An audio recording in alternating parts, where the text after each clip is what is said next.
Truck ng matandang mag-asawa, sinadyang ihulog ng mayor sa ilog para patayin sila. Pero nayanig sila nang bumaba sa helikopter ang senador na anak ng mag-asawa dahil.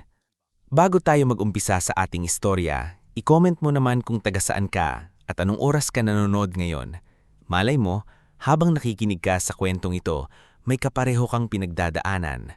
Isang tahimik na sakripisyo, isang sakit na matagal mong kinimkim, o isang pagmamahal sa pamilya na kahit hindi nakikita ng lahat, ay patuloy pa ring lumalaban. Sa bayan ng San Isidro del Norte, may isang lumang kalsadang palikuliko pababa sa palengke. Tuwing madaling araw bago pa man tumilaok ang mga manok at bago pa sumilip ang araw sa likod ng kabundukan, maririnig na ang garalgal na andar ng isang lumang asul na truck. Hindi na makintabang pintura nito, may mga kalawang sa gilid, may bitak ang salamin sa kanan at ang upuan sa loob ay tinapalan na ng lumang kumot. Pero para kina Mang Tasyo mabanag at Aling Belinda mabanag, hindi lang iyon sasakyan. Para sa kanila, iyon ang saksi sa halos buong buhay nilang mag-asawa. "Belinda, kapit ka sa dashboard. Medyo malalim na naman ang lubak dito." Mahinang sabi ni Mang Tasyo habang nakapulupot ang kulubot niyang kamay sa manibela. Nangangati namang sumagot si Aling Belinda kahit halatang may kirot sa tuhod dahil sa rayuma. "Aba Tasyo, ilang dekada na tayong dumadaan dito. Mas kabisado ko pa yata ang lubak kaysa mukha mo." Napatawa si Mang Tasyo, isang mahinang tawa na may halong ubo. "Kung mas kabisado mo pa ang lubak kaysa mukha ko, ibig sabihin mas mahal mo na ang kalsadang ito kaysa sa akin." "Hindi," sagot si Aling Belinda habang inaayos ang bayong ng talong sa paanan niya. "Mas mahal ko pa rin ang matandang driver ko, kahit minsan mas maingay pa sa makina ng truck." Ganun sila. Mahirap ang buhay, pero hindi nauubusan ng biruan. Sa likod ng kulubot nilang mukha, may mga matang punong-puno ng pinagdaanang panahon. Si Mang Tasyo ay dating magsasaka ng tubo at palay, pero nang mamatay ang kanyang ama, napilitan siyang ibenta ang kalabaw at bumili ng second-hand na truck para maihatid ang ani nila at ng ibang maliliit na magsasaka sa palengke. Si Aling Belinda naman ay anak ng dating nananahi sa bayan, tahimik ngunit matatag, at siya ang nag-iingat sa bawat pisong kinikita nila. Hindi sila nagkaroon ng marangyang bahay. Ang bahay nila sa gilid ng ilog ay yari ng lumang kahoy, yero at ilang pirasong simento. Kapag umuulan ng malakas, may 3 palanggana silang inilalagay sa sala para saluhin ang tulo mula sa bubong. Pero sa kabila ng kahirapan, malinis ang paligid, may tanim na gumamela sa harap, may maliit na altar sa tabi ng bintana, at may nakasabit na lumang litrato ng kanilang anak na si Ezekiel Mabanag noong araw ng pagtatapos nito sa kolehiyo. Iyon ang larawang madalas titigan ni Aling Belinda tuwing gabi. "Ang payat pa niya rito, ano?" minsang sabi niya habang pinupunasan ang alikabok sa frame. Sumilip si Mang Tasyo mula sa kusina habang naglalagay ng kahoy sa kalan. "Payat, pero matapang ang tingin. Mana sa ina." "Hindi ba mana sa ama?" biro ni Aling Belinda. "Sa akin ang pagiging matigas ang ulo, kaya umabot sa Maynila. Hindi natin pinigilan." Natahimik sandali si Aling Belinda. Hindi masakit sa kanila na umalis si Ezekiel. Ang mas masakit ay ang tagal na nitong hindi nakakauwi. Hindi dahil pinabayaan sila ng anak, kundi sila mismo ang palaging nagsasabing maooy lang sila kahit hindi. Tuwing tumatawag si Ezekiel, sasabihin ni Mang Tasyo, "Anak, ayos lang kami rito. Trabaho ka lang. Marami kang tinutulungan." Tuwing tatanong ito kung kailangan ba nila ng pera, sasagot si Aling Belinda, "Wag na, may benta kami sa palengke. Itabi mo na lang para sa mas nangangailangan." Ang alam ng mga taga-bayan, abogado sa Maynila si Ezekiel. May ilang ding nakarinid na nasa gobyerno ito, pero walang nakakaalam kung gaano nakalayo ang narating nito. Hindi ring ipinagyabang ng mag-asawa. Para sa kanila, hindi titulo ang sukatan ng anak, kundi kung paano nila ito pinalaki. Sa palengke, kilala sina Mang Tasyo at Aling Belinda bilang mag-asawang hindi nandadaya sa kimbang. Kapag kulang ang pera ng suki, pinagbibigyan nila. Kapag may batang nagugutom, Binibigyan nila ng saging o kamote. Isa sa madalas nilang tulungan ay si Nilo Abesamis, isang payat na batang kargador na halos 12 taong balang pa lamang. Uli na ito sa ama at ang ina naman ay labandera sa kabilang barangay. "Mang Tasyo, ako na pong magbubuhat niyan," sabi ni Nilo isang umaga habang mabilis na lumapit ang likod ng truck. "Dahan-dahan, Nilo, mabigat ang sako ng gabi," paalala ni Eling Belinda. "Kaya ko po ito, Nay Belinda," sagot ng bata. "Sanay na po ako." Habang binubuhat ni Nilo ang isang bayong ng sitaw, napansin ni Mang Tasyo ang manipis nitong tsinelas na halos butas na sa ilalim. "Oh, bakit ganyan ang tsinelas mo?"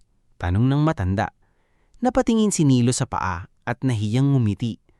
"Ayos pa po ito, Mang Tasyo. May kapit pa naman." Walang sinabi si Mang Tasyo, pero bago sila umuwi ng araw na yun, bumili siya ng murang tsinelas sa pwesto sa kanto at palihim itong iniabot sa bata. "Ay naku, hindi ko po mababayaran ito," sabi ni Nilo, halos mamula ang mata. "Wala akong sinabing bayaran mo," sagot ni Mang Tasyo. "Ang gusto ko lang, pag umangat ka sa buhay, tumulong ka rin sa batang tulad mo." Tumanggo si Nilo. "Opo, pangako po." Sa kabilang pwesto naman ng palengke, naroon si Manang Corazon Between, tindera ng kakanina matagal ng kaibigan ng mag-asawa.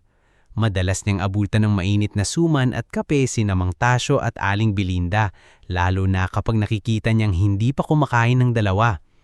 "Belinda, huwag mo akong tanggilan ngayon," sabi ni Manang Corazon habang inilalapag ang platitong may bibingka sa tabi ng paninda nila. "Alam kong hindi pa kayo nag-aalmusal." "Corazon, nakakahiya naman," sagot ni Aling Belinda. "Mas nakakahiya kung matumba ka rito sa palengke dahil sa gutom," sabat nito. "Kain na. At ikaw, Tasyo, huwag kang puro kape. Hindi gamot sa rayuma ang kape." Napangiti si Mang Tasyo. "Mas matapang ka pa sa hepe ng pulis." "Mas matapang pa ako sa sagot ng bata. "Sanay na po ako." Habang binubuhat ni Nilo ang isang bayong ng sitaw, napansin ni Mang Tasyo ang manipis nitong tsinelas na halos butas na sa ilalim. "Oh, bakit ganyan ang tsinelas mo?" tanong ng matanda. Napatingin si Nilo sa paa at nahiyang ngumiti. "Ayos pa po ito, Mang Tasyo. May kapit pa naman." Walang sinabi si Mang Tasyo, pero bago sila umuwi ng araw na yun, bumili siya ng murang tsinelas sa pwesto sa kanto at palihim itong iniabot sa bata. "Ay naku, hindi ko po mababayaran ito," sabi ni Nilo, halos mamula ang mata. "Wala akong sinabing bayaran mo," sagot ni Mang Tasyo. "Ang gusto ko lang, pag umangat ka sa buhay, tumulong ka rin sa batang tulad mo." Tumanggo si Nilo. "Opo, pangako po."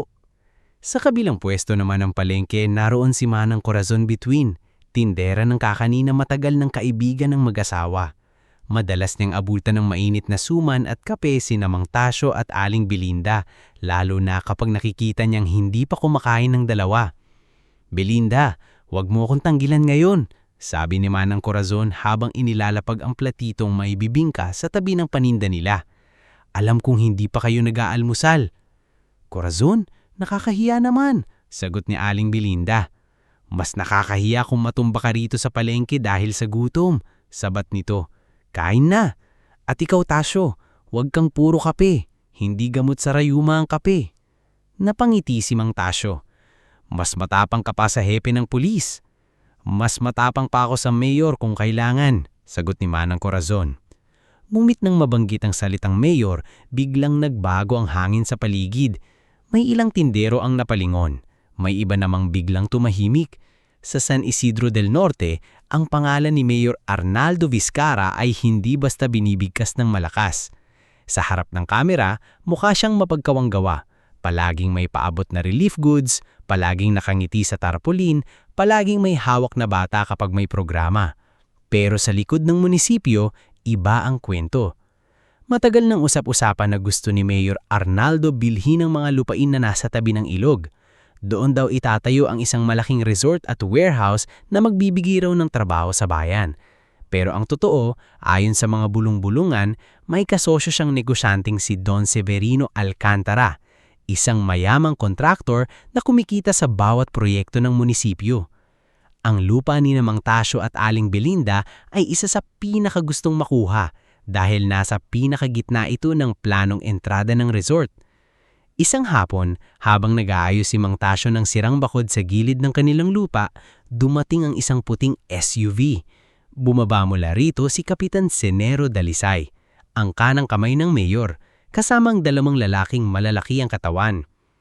Mang Tasyo, batiin ni Kapitan Senero pero walang init ang kanyang ngiti. May magandang alok sa inyo si Mayor. Hindi tumigil sa pagpukpok si Mang Tasyo. Kung tungkol na naman sa lupa, sinabi ko na po, hindi namin ibinebenta. Lumapit si Kapitan Senero at tinignan ng maliit na bukid, ang ilog sa likod at ang lumang bahay. Ano ba naman ang mapapala ninyo rito? Matanda na kayo, hirap na nga kayong magtrabaho. Bibigyan kayo ng mayor ng pera, malaking pera, makakalipat kayo sa bayan. Lumabas si Aling Belinda mula sa bahay, may hawak na baso ng tubig. Kapitan, hindi lahat ng bagay nabibili. Dito ipinanganak ang asawa ko. Dito rin namin pinalaki ang anak namin. Anak? Bahagyang natawa si Kapitan Senero. Yung anak ninyong ni hindi man lang kayong mabisita. Mang Tasyo, Aling Belinda, huwag na tayong maglukuhan. Kung mahalaga kayo sa anak nyo, matagal na kayong kinuha niyan sa lugar na ito. Parang may kutsilyong dumaan sa dibdib ni Aling Belinda pero hindi siya nagpahalata. Si Mang Tasyo naman ay tumigil sa pagpukpok at humarap kay Kapitan. Kapitan, salamat sa alok pero hindi kami aalis. Nawala ang ngiti ni Kapitan Senero. Mahirap pong kalabanin ang proyekto ng bayan. Hindi bayan ang kinakalaban namin, kasakiman. Saglit na tahimik ang paligid. Pagkatapos ay tumalikod si Kapitan Senero. Pero bago sumakay sa SUV, nag-iwan siya ng malamig na babala. Pag-isipan nyo, baka sa susunod, hindi na alok ang dala namin. Mula noon, nagsimula ng gumulo ang tahimik nilang buhay. May mga gabing may motor na mabagal na dumadaan sa tapat ng bahay nila. May mga ani na nakatambak na biglang nawawala. May bumubulong sa palengke na baliw na raw si Mang Tasyo, na inuulusyon daw ito na inaagawan siya ng lupa. May ilang suki rin ang iwasan na rin, takot madamay. Ang dating masiglang pagbati sa kanila sa palengke ay napalitan ng iwas tingin at bulong. Isang gabi, habang naghahaponan sila ng pritong talong at kanin, napansin ni Aling Belinda na halos hindi kumakain si Mang Tasyo. Tawagan na kaya natin si Ezekiel? Maingat niyang tanong. Umiling si Mang Tasyo. Huwag muna. Tasyo, hindi na ito simpleng pangaasar. Sinusundan na tayo. Alam ko. Kung alam mo, bakit ayaw mong sabihin sa anak natin? Napabuntong hininga ang matanda. Tumingin siya sa litrato ni Ezekiel sa dingding. Dahil buong buhay natin siyang itinulak paakyat, Belinda. Ayokong hilahin siya pabalik sa putik na pilit nating nilampasan. Pero anak natin siya. Oo, mahina niyang sagot. Kaya nga ayokong maging kahinaan niya. Hindi na sumagot si Aling Belinda. Alam niyang matigas ang ulo ng asawa niya, pero alam din niyang ang katigasan nito ay galing sa pagmamahal. Sa gabing iyon, bago matulog, lumuhod siya sa maliit na altar at bumulong. Panginoon, bantayan ninyo po ang anak namin at kung maaari, bantayan niyo rin po kami. Lumipas ang ilang araw. Mas naging mabigat ang paligid. Isang umaga, habang naghahanda sila para bumiyahe papuntang palengke, napatigil si Aling Belinda sa labas ng bahay. Nalaglag ang hawak niyang bayong. Napalingon si Mang Tasyo. Belinda, anong nangyari? Hindi makapagsalita ang babae. Nanginginig ang kamay nitong nakaturo sa dingging na kanilang bahay. Doon, sa kahoy na dingding na dati malinis at pinapahiran, maingat niyang tanong. Umiling si Mang Tasyo. Huwag muna. Tasyo, hindi na ito simpleng pangaasar. Sinusundan na tayo. Alam ko. Kung alam mo, bakit ayaw mong sabihin sa anak natin? Napabuntong hininga ang matanda. Tumingin siya sa litrato ni Ezekiel sa dingding. Dahil buong buhay natin siyang itinulak paakyat, Belinda. Ayokong hilahin siya pabalik sa putik na pilit nating nilampasan. Pero anak natin siya. Oo, mahina niyang sagot. Kaya nga ayokong maging kahinaan niya. Hindi na sumagot si Aling Belinda. Alam niyang matigas ang ulo ng asawa niya, pero alam din niyang ang katigasan nito ay galing sa pagmamahal. Sa gabing iyon, bago matulog, Lumuhod siya sa maliit na altar at bumulong. Panginoon, bantayan ninyo po ang anak namin at kung maaari, bantayan niyo rin po kami. Lumipas ang ilang araw. Mas naging mabigat ang paligid. Isang umaga, habang naghahanda sila para bumiyahe papuntang palengke, napatigil si Aling Belinda sa labas ng bahay. Nalaglag ang hawak niyang bayong. Napalingon si Mang Tasyo. Belinda, anong nangyari? Hindi makapagsalita ang babae. Nanginginig ang kamay nitong nakaturo sa dingging na kanilang bahay. Doon, sa kahoy na dingding na dati malinis at pinapahiran pa ni Aling Belinda ng langis para hindi madaling mabulok, may nakasulat na pulang pintura. Umalis na kayo habang buhay pa kayo. Parang tumigil ang buong paligid. Wala munang narinig kundi ang mahinang huni ng ibon at ang pag-aspas ng dahon sa tabi ng ilog. Lumapit si Aling Belinda at akmang pupunasan ng pintura gamit ang basahan, pero agad siyang pinigilan ni Mang Tasyo. "Huwag," sabi niya. "Bakit?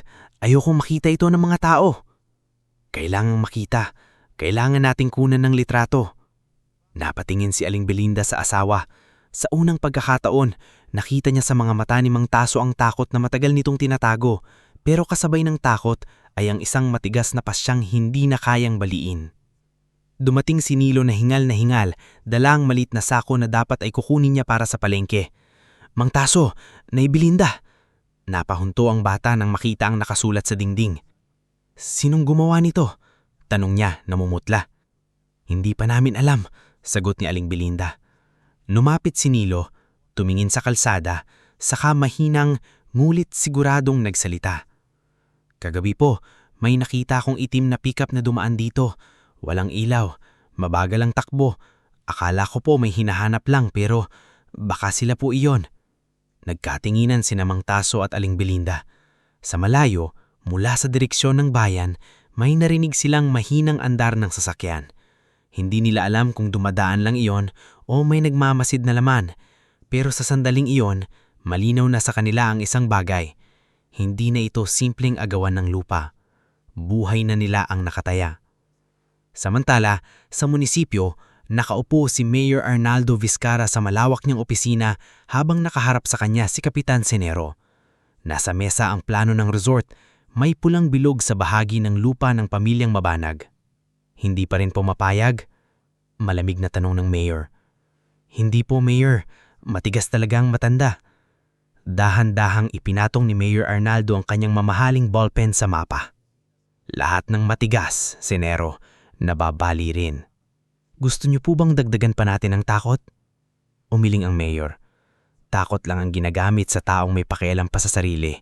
Ang problema sa dalawang matandang yan, mas mahal nila ang lupa kaysa buhay nila." Tumayo siya at tumingin sa bintana. Tanaw ang bayan na akala ng lahat ay pinaglilingkuran niya. Kung ayaw nilang umalis ng buhay, baka kailangan nilang mawala ng tuluyan.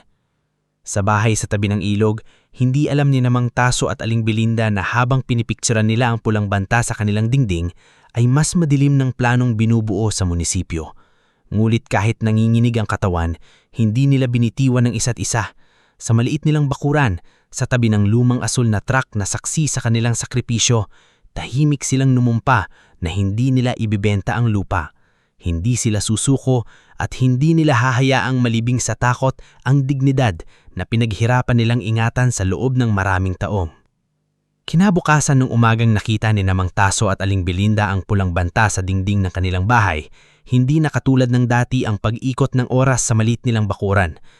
Ang dati ordinaryong tunog ng manok, kaluskos ng dahon at pag-ubo ng lumang makina ng truck ay may kasama ng bigat na hindi nila kayang ipaliwanag. Parang bawat ihip ng hangin mula sa ilog ay may bit-bit na babala. Parang bawat sasakyan na dumaraan sa kalsada ay maaaring huminto at magdala ng kapahamakan. Hindi agad binura ni Mang Tasyo ang nakasulat sa dingding. Kinunan niya ito ng litrato gamit ang lumang cellphone ni Aling Belinda. Ilang beses niyang tinignan ng kuha, sinisiguradong malinaw ang mga letrang pula. "Umalis na kayo habang buhay pa kayo." Pagkatapos ay kinuha niya ang maliit na notebook na matagal nang tinatago ni Aling Belinda sa baol. Doon niya isinulat ang petsa, oras at sinabi ni Nilo tungkol sa itim na pickup na dumaan ng walang ilaw noong gabi. Isama na natin ito sa reklamo. Sabi ni Aling Belinda habang inilalagay sa lumang sobre ang kopya ng titulo ng lupa, litrato ng pintura at listahan ng mga pangyayaring tila maliit noon pero malinaw na ngayon ang kahulugan. Nakaupo si Mang Tasyo sa bangkong kahoy, hawak ang salamin sa mata. Sa munisipyo muna tayo, formal na reklamo. Pag hindi sila kumilos, sa probinsya tayo didiretso. Napatingin sa kanya si Aling Belinda na halatang nag-aalinlangan. Tasyo, ang munisipyo ay hawak ni Mayor Arnaldo, si Chief Renato, kaibigan niya, si Kapitan Senero, tauhan niya. Paano kung lalo lang tayong mapahamak? Kung hindi tayo magsisimula, Belinda, sila ang magsusulat ng katapusan natin, sagot ni Mang Tasyo. At least, may bakas na lumaban tayo. Hindi na nakipagtalo ang babae. Kilala niya ang asawa. Kapag tahimik ang boses ni Mang Tasyo, doon niya alam na buo na ang pasya nito. Bago sila umalis, inayos muna nila ang mga paninda. Hindi pa rin nila kayang pabayaan ang trabaho kahit nag-aalinlangan ang loob. May mga kaing ng talong, saging na saba, ilang tali ng sitaw at 2 sako ng kamote sa likod ng truck. Sabi ni Aling Belinda, kailangan pa rin nilang magbenta kahit saglit lang sa palengke dahil may mga suki silang umaasa. Sabi naman ni Mang Tasyo, mas mabuti na ring dumaan sa palengke para maraming makita na maayos silang umalis ng bahay sakaling baluktutin na naman ng mayor ang kwento. Habang kinakandado ni Aling Belinda ang pinto, saglit siyang napatingin sa litrato ni Ezekiel na naiwan sa loob. Parang gusto niyang bumalik at tawagan ng anak. May parte ng puso niyang sumisigaw na sabihin na ang lahat. Ngunit sa kabilang parte, naroon ang hiya. Ang pag-aalalang baka masira nila ang tahimik na buhay na binuo ng anak sa Maynila. Hindi nila alam na mas malaki na pala ang inaakala nilang mundong ginagalawan ni Ezekiel. Para sa kanila, anak pa rin nila itong dating batang nag-aaral sa ilalim ng gasera, batang ipinagtabi nila ng baon kahit sila mismo ay walang almusal. Belinda, tawag ni Mang Tasyo mula sa truck. Tara na. Umakyat siya sa passenger seat. Sa dashboard nakasabit pa rin ang rosaryong ibinigay sa kanila ni Father Damian Alcuino noong ikinasal sila 40 taon na ang nakalilipas. Hinawakan ito ni Aling Belinda at tahimik na nagdasal. Panginoon, gabayan niyo kami. Umandar ang truck, garalgal, mabagal, pero matiyaga, katulad ng mag-asawang sakay nito. Pagdating sa palengke, may kakaibang katahimikan silang naramdaman. Karaniwang binabati sila ng mga tindero kahit papaano, pero nang umagang iyon, mas maraming umiwas ng tingin. May ilang nagbulbungan nang makita ang lumang truck, may iba namang mabilis na nag-ayos ng paninda na parang abala kahit malinaw na nakikinig. Lumapit agad si Nilo, pawis na pawis kahit maaga pa. Mang Tasyo, Nay Belinda, kayo po ba ayos lang? Nakita ko po ulit kagabi yung pickup sa may dulo ng kalsada. Napatigil si Mang Tasyo habang binubuksan ang likod ng truck. Anong oras? Mga lampas 12:00 po. Hindi po siya dumaan sa harap ninyo, pero nakita ko po yun sa may puno ng balete. Parang naghihintay. Napahawak si Aling Belinda sa hawak niyang bayong. Nilo, huwag kang basta-basta lalapit sa mga sasakyang iyon. Bata ka pa, ayaw naming madamay ka. Pero Nay Belinda, kayo po ang tinatakot nila. Sino pa po ang tutulong sa inyo? Bigbumigat ang mukha ni Mang Tasyo. Lumapit siya sa Nilo at ipinatong ang kamay sa balikat nito. Makinig ka sa amin. Kapag may nakita kang kakaiba, sabilin mo kay Manang Corazon. Huwag kang hahabol, huwag kang magpapakita. Naiintindihan mo? Napayuko si Nilo. Opo. Ilang sandali pa ay dumating si Manang Corazon, dala ang mainit na kape sa 2 baso. Ngulit hindi biro ang mukha niya ngayon. Narinig ko ang nangyari sa dingding ninyo. Napatingin si Aling Belinda kay Mang Tasyo. Ang bilis kumalat. Sa bayang ito, mabilis kumalat ang takot, pero mas mabilis dapat kumalat ang katotohanan. Belinda, huwag kayong dumiretso sa munisipyo. Hindi kayo pakikinggan doon. Diretso kayo sa provincial capital. May opisina roon na tumatanggap ng reklamo sa lupa. May paninda pa kami. Ibababa lang namin ito. Pagkatapos pupunta na kami.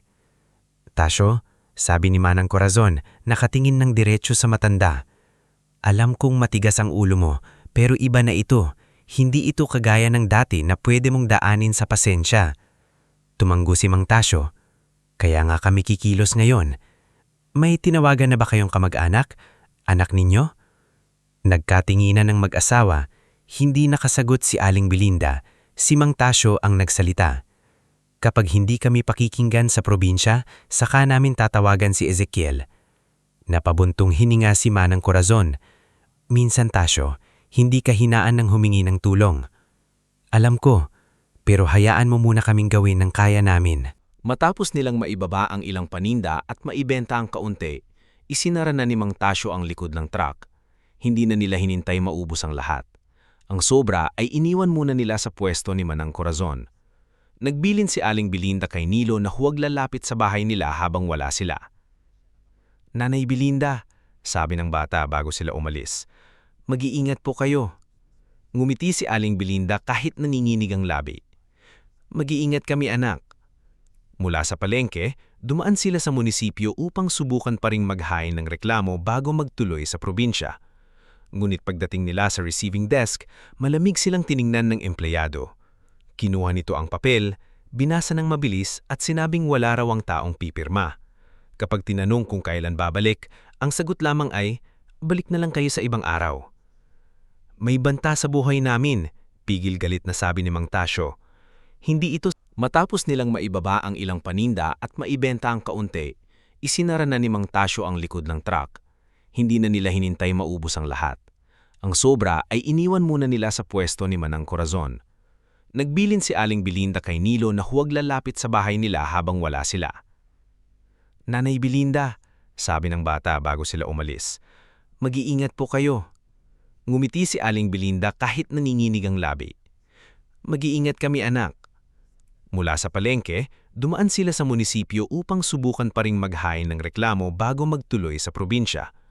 Ngunit pagdating nila sa receiving desk, malamig silang tiningnan ng empleyado. Kinuha nito ang papel, binasa ng mabilis at sinabing wala raw ang taong pipirma. Kapag tinanong kung kailan babalik, ang sagot lamang ay, balik na lang kayo sa ibang araw. May banta sa buhay namin, pigil galit na sabi ni Mang Tasyo. Hindi ito simpleng reklamo sa bakod. Pasensya na po, sagot ng empleyado, pero hindi ito tumitingin sa mata. Procedure po. Habang palabas sila ng munisipyo, nakita nila sa dulo ng pasilyo si Kapitan Senero.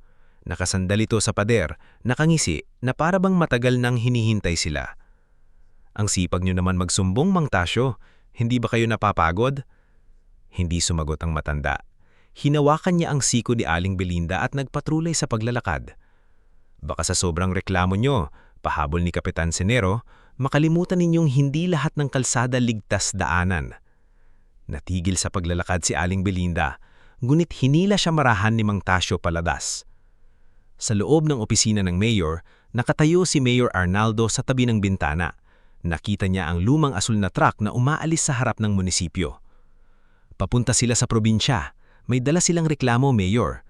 Hindi agad sumalita ang mayor. Dahan-dahan niyang tinanggal ang salamin at inilapag sa mesa. Kung makarating ang dalawang yan sa Kapitolyo, magkakaroon tayo ng problema. Papaharang po ba natin? Tanong ni Lavinia. Tumalikod si Mayor Arnaldo. Hindi, magmumukha tayong takot. Tumingin siya kay Kapitan Senero na kakapasok pa lang sa silid. Gawing aksidente. Saglit na natahimik si Kapitan Senero. Sigurado po kayo? Matagal nang sira ang truck nila, hindi ba? Luma ang preno, matanda ang driver, maputik ang daan sa gilid ng ilog, kahit sino maniniwala. Hindi nakatingin si Lavinia pero namutla ang kanyang mukha habang nagsusulat sa maliit na notebook. Sa unang pagkakataon, naramdaman niyang hindi na lamang korupsyon ang pinapasok niya, kundi dugo. Samantala, nasa kalsada na sina Mang Tasyo at Aling Belinda, papalayo sa sentro ng bayan. Hindi muna sila dumaan sa highway dahil mas malayo iyon.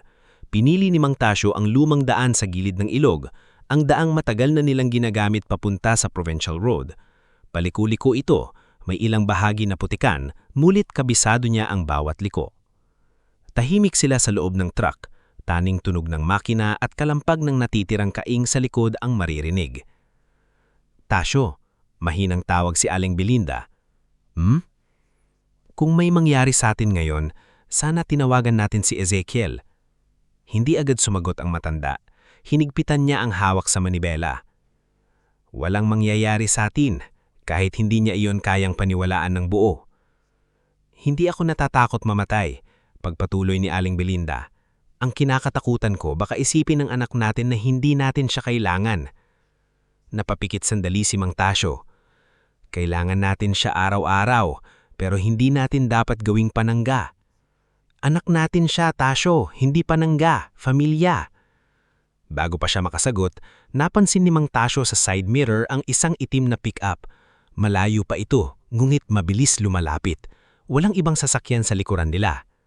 Dahan-dahan niyang inayos ang salamin. Belinda, napatingin ng babae. Bakit? Huwag kang lilingon ng halata. Tumigas ang katawan ni Aling Belinda. Sila ba? Hindi ko sigurado. Mulit pareho nilang alam ang sagot. Sinubukan ni Mang Tasyo na panatilihin ang bilis. Ayaw niyang magpakita ng kaba. Pero habang lumalapit sila sa bahagi ng daan na makitib at nasa gilid mismo ng ilog, mas lumalapit ang pick-up. Bigla namang may motorsiklong nakahinto sa unahan, kunwari ay nasiraan, nahaharang sa malaking bahagi ng kalsada. Diyos ko, bulong ni Aling Belinda. Kinapa niya ang cellphone sa bulsa ng kanyang saya at tinawagan si Ezekiel. Walang signal. Sinubukan niya ulit. Wala pa rin. Tasyo, walang signal. Ilapit mo sa bintana. Ginawa niya pero wala pa rin lumabas na guhit. Napilitan si Mang Tasyo na bumagal dahil sa motorsiklo sa unahan. Sa sandaling iyon, umarangkada ang itim na pick-up sa likod nila at malakas na sinagi ang kaliwang bahagi ng truck. Ay! Napasigaw si Aling Belinda habang muntik tumama ang hulo sa salamin.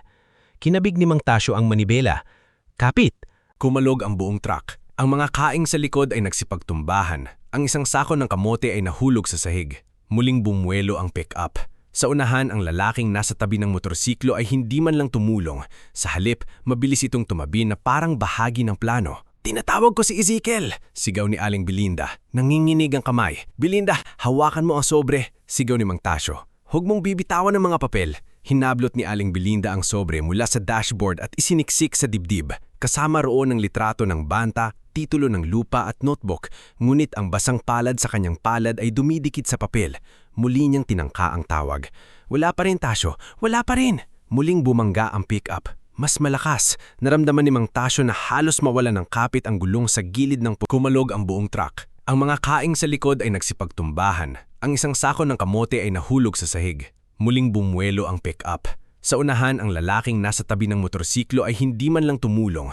Sa halip, mabilis itong tumabi na parang bahagi ng plano. Tinatawag ko si Ezekiel! Sigaw ni Aling Belinda. Nanginginig ang kamay. Belinda, hawakan mo ang sobre! Sigaw ni Mang Tasyo. Huwag mong bibitawan ng mga papel. Hinablot ni Aling Belinda ang sobre mula sa dashboard at isiniksik sa dibdib. Kasama roon ang litrato ng banta, titulo ng lupa at notebook, ngunit ang basang palad sa kanyang palad ay dumidikit sa papel. Muli niyang tinangka ang tawag. Wala pa rin, Tasyo. Wala pa rin! Muling bumangga ang pick-up. Mas malakas. Naramdaman ni Mang Tasyo na halos mawala ng kapit ang gulong sa gilid ng putik. Sa kanan nila ay pader ng lupa. Sa kaliwa ay pababang bamin papunta sa ilog. Hindi matarik na bangin ngunit sapat para kapag nahulog ang truck, tatagilid ito diretso sa rumaragasang tubig. Belinda, sabi ni Mang Tasyo. Biglang kumalma ang boses sa gitna ng gulo. Ano? Kapag sinabi kong buksan mo ang pinto, buksan mo. Hindi kita iiwan. Wala akong sinabing iiwan mo ako. Susundin mo lang ako. Umiiyak na si Aling Belinda. Tasyo, huwag! Sa likod, muling bumangga ang pick-up. Narinig nila ang pagputok ng isang gulong. Kumabig ang truck pakaliwa. Buong lakas na pinilpit ni Mang Tasyo ang manibela pakanan. Pero luma na ang sasakyan. Hindi na ito sumunod. Dumulas ang likurang gulong sa putikan. Tumagilid ang truck. Sa ilang segundong iyon, parang bumagal ang mundo. Nakita ni Aling Belinda ang kamay ni Mang Tasyo, kulubot at sugatan, pero pilit pa rin kumakapit sa manibela. Nakita niya ang rosaryo sa dashboard na umiindayog. Naamoy niya ang pinaghalong langis, lupa at takot. Naalala niya ang araw na unang sinundo siya ni Mang Tasyo gamit ang truck na iyon. Bagong kasal sila noon at hindi pa kumukupas ang pintura. Naalala niya si Ezekiel na bata pa, natutulog sa gitna nila sa upuan habang paumi mula sa palengke. Naalala niya ang lahat sa isang iglap. Tasyo! Sigaw niya. Belinda, mahal kita, sabi ni Mang Tasyo. At tuluyang nahulog ang truck sa ilog. Sumalpok muna ito sa mabatong bahagi bago gumulong pababa. Nabiyak ang salamin. Pumasok ang tubig.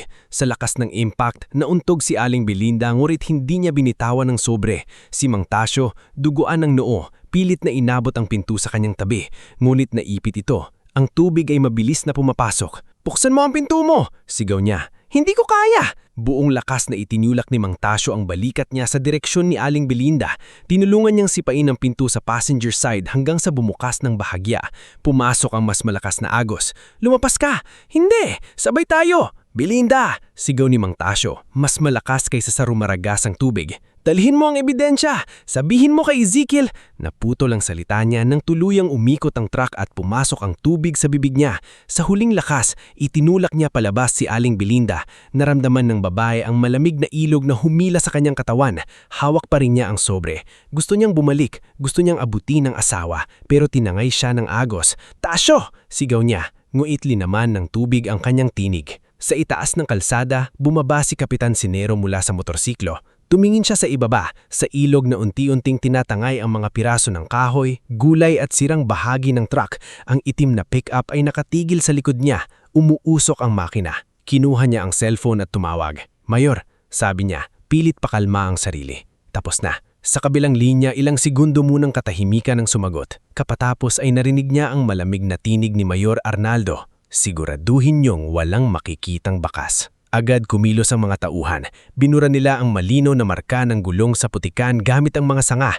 Itinulak nila palayo ang motorsiklo.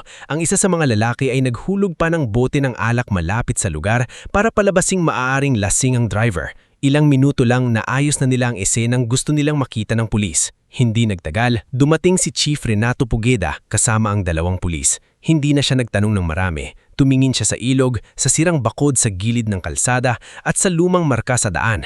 Isulat nyo, utos niya sa pulis. Lumang truck, posibleng nawalan ng preno. Driver error. Sir, wala pa po tayong katawan, sagot ng batang pulis. Tinignan siya ni Chief Renato ng malamig. Narinig mo ang sinabi ko? Napayuko ang pulis. Opo, sir. Kinahapunan, kumalat sa bayan ang balitang nahulog daw sa ilog ang truck ni Mang Tasyo at Aling Belinda. May nagsabing aksidente, may nagsabing sira raw ang preno, may nagsabi pang baka daw naantok si Mang Tasyo. Sa palengke, si Manang Corazon ay napaupo sa bangko nang marinig ang balita. Si Nilo naman ay tumakbo papunta sa kalsada, umiiyak, gustong pumunta sa ilog, pero pinigilan ng mga tao. Hindi aksidente iyon! Sigaw ng bata. Sinusundan sila! Nakita ko! Tumahimik ka, Nilo, bulong ng isang tindero. Baka ikaw naman ang isunod. Pero hindi na tumigil sa pag-iiyak ang bata. Kinabukasan, sa gilid ng ilog, nagtipon ng mga residente, pulis, tauhan ng munisipyo at ilang lokal na reporter. Dumating si Mayor Arnaldo, sakay ng itim na sasakyan, maayos ang polo, malungkot ang kunwaring mukha. Lumapit siya sa harap ng kamera at nagsalita. Isang malaking trahedya ang nangyari sa ating bayan. Sina Mang Tasyo at Aling Belinda ay mabubuting mamamayan. Sisiguraduhin ng ating opisina na mabibigyan sila ng karampatang tulong. Sa gilid, nakatayo si Kapitan Sinero, hindi tumitingin sa ilog. Si Chief Renato naman ay hawak na ang unang report. Nakasulat na roon ang salitang aksidente kahit hindi pa tapos ang paghahanap. Ngulit habang nagsasalita ang mayor, biglang lumakas ang hangin. Una, inakala ng mga taong paparating ang ulan. Pagkatapos ay narinig nila ang malakas na ugong mula sa himpapawid. Napatingala ang lahat. Isang itim na helikopter ang papalapit, mababa ang lipad, umiikot sa ibabaw ng ilog. Naglilipara ng alikabok at tuyong dahon. Napaatras ang mga tao. Napahawak sa gilid ng sasakyan si Mayor Arnaldo habang unti-unting namumutla. Lumapag ang helikopter sa malawak na taniman malapit sa ilog. Bumukas ang pinto. Unang bumaba ang dalawang lalaking nakaitim na jacket na may marka ng NBI. Sumunod ang isang babaeng abogado na may hawak na folder. At pagkatapos, Bumaba ang isang lalaking pamilyar sa ilan, ngulit mas makapangyarihan kesa sa inaakala ng buong bayan. Si Senador Ezekiel Mabanag. Hindi siya nakangiti. Hindi siya kumaway. Diretso ang tingin niya sa lugar kung saan nahulog ang truck ng kanyang mga magulang. Hawak niya sa kamay ang lumang litrato ni Mang Tasio at Aling Belinda. At sa bawat hakbang niya ay parang tumitigil ang paghinga ng mga taong nanunood. Lumapit siya kay Mayor Arnaldo. Saglit silang nagkatitigan. Senador, nauutal na bati ng Mayor. Hindi namin alam na anak nila ako. Malamig na putol ni Ezekiel. Walang nakasagot. Tumingin si Ezekiel sa ilog. Pagkatapos ay sa mga pulis, sa pickup trucks na hindi ganap na nabura at sa mukha ni Nilo na umiiyak sa likod ng mga tao. Huminga siya ng malalim. Pinipigil ang galit na halos pumutok sa dibdib niya. Hindi aksidente ang nangyari sa mga magulang ko. Sabi niya, malinaw at mabigat ang bawat salita. At hindi ako aalis sa bayang ito hanggat hindi ko naililibing ang kasinungalingan ninyong lahat. Napagbisinag na putol ni Ezekiel. Napatingin ang mga tao sa isa't isa, maging ang batang pulis na nasa likod ni Chief Renato ay napayuko, halatang alam ang totoo. Si Mayor Arnaldo naman ay bahagyang umatras, nagkunwaring may kinakausap sa kanyang tauhan, pero nakikinig pa rin. Lumapit si Attorney Sabina Lehag, Chief of Staff ni Ezekiel. Hawak ang maliit na tablet at folder. Matikas siyang babae, nasa edad 35, may malamig ngunit maingat at tingin. Matagal na niyang kasama si Ezekiel sa mga laban nito sa Senado, kaya alam niya kung kailan ito nagsisimulang lamunin ng galit. Sir, mahina niyang sabi. Nakausap na ng team ang ilang residente. May batang gustong magsalita. Tumingin si Ezekiel sa direksyong itinuro ni Sabina. Doon, sa likod ng mga tao, nakatayo si Nilo Abesamis. Namumula ang mata sa kakaiyak, nanginginig ang mga kamay at halos hindi makalapit dahil sa takot sa mga pulis at tauhan ng milyar. Nang nagtama ang tinig nila ni Ezekiel, parang lalo itong naduwag. Lumapit si Ezekiel sa bata. Hindi siya nagmadali. Yumuko siya ng kaunti upang hindi ito matakot. Ikaw si Nilo? Tanong niya. Tumanggo ang bata. Opo. Kilala mo ang tatay at nanay ko? Doon na tuluyang napaiyak si Nilo. Sila po ang tumulong sa akin. Binilhan po ako ni Mang Tasio ng tsinelas. Lagi po nila akong binibigyan ng saging kapag wala akong kain.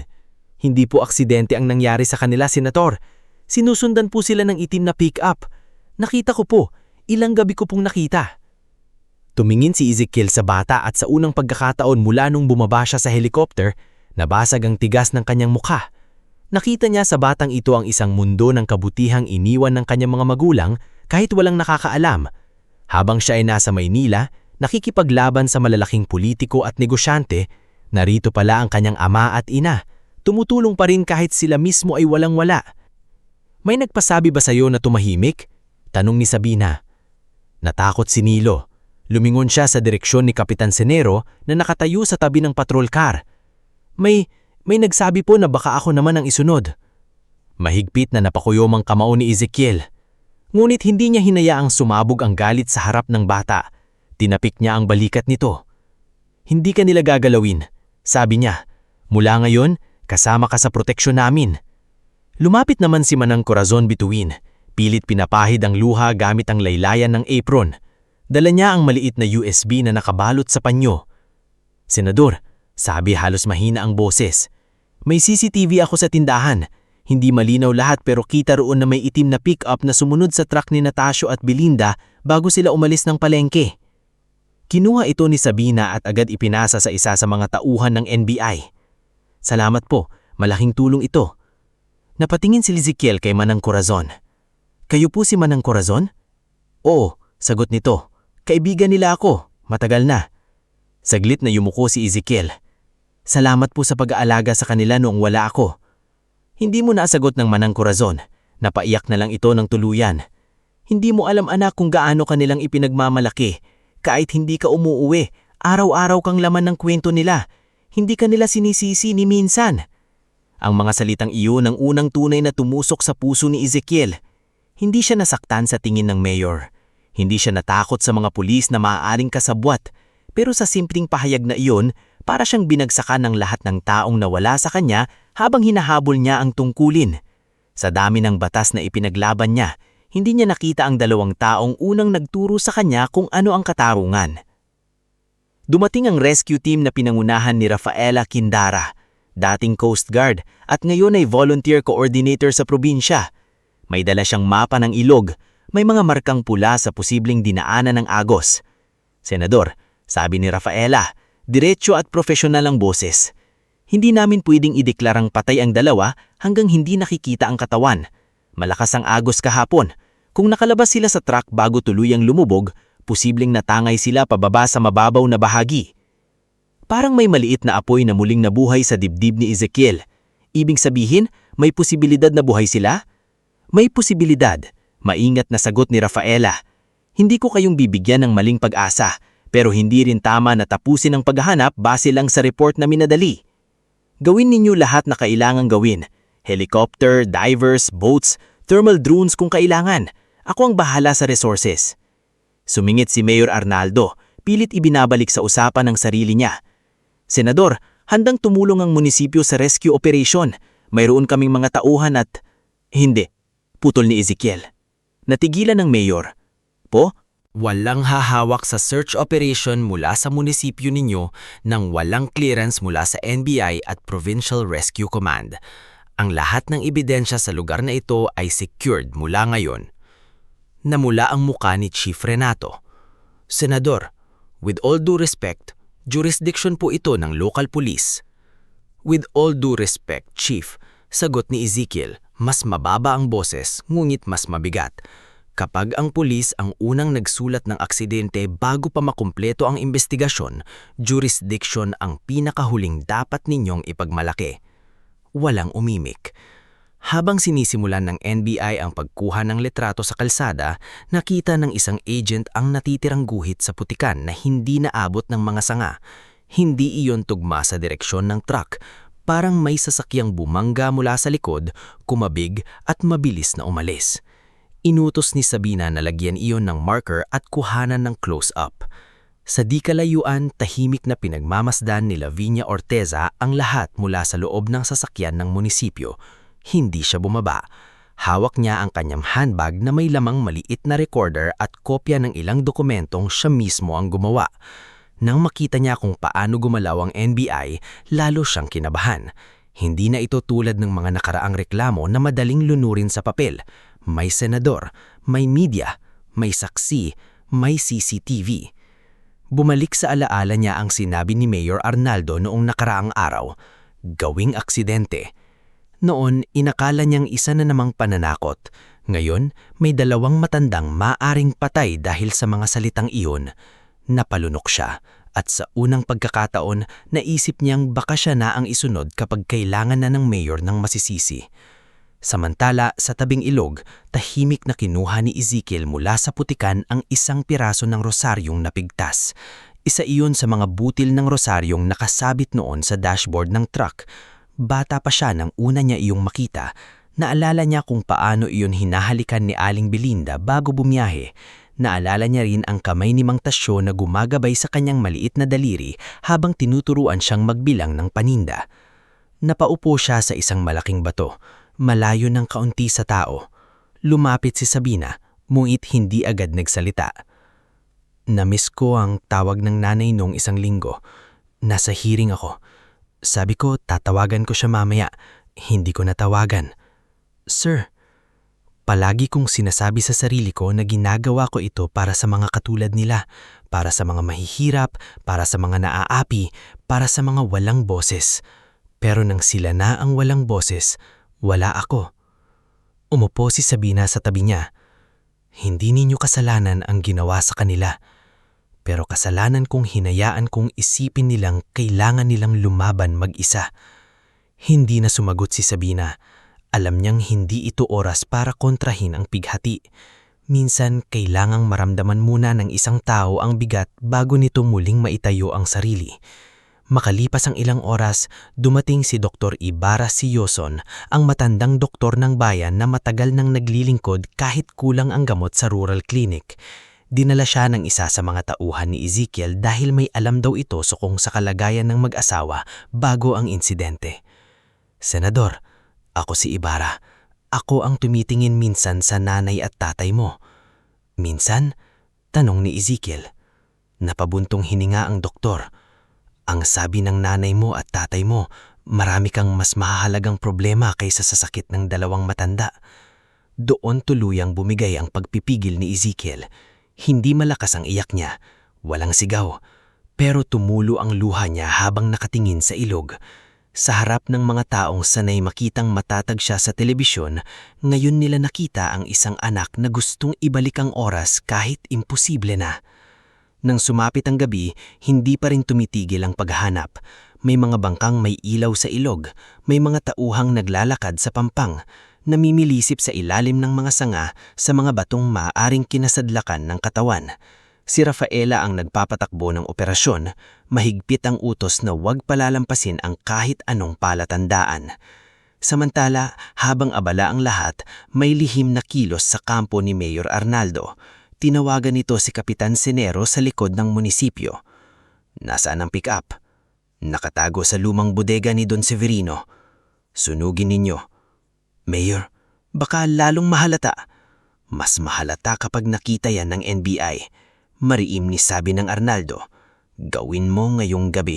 Hindi alam ni Kapitan Sinero na habang kausap niya ang mayor, nanginginig sa kabilang kwarto si Lavinia. Hawak ang phone na palihim na nagre-record. Hindi niya alam kung bakit niya iyon ginawa. Marahil dahil sa takot. Marahil dahil sa konsensya. Marahil dahil sa unang pagkakataon na iintindihan niyang ang pagsunod sa masama ay hindi nagliligtas ng sarili, kundi unti-unting naghuhukay ng sariling hukay. Lumipas ang unang araw. Walang katawan. Lumipas ang ikalawang araw. May nakita silang bahagi ng pinto ng truck pero wala pa rin sina Mang Tasyo at Aling Belinda.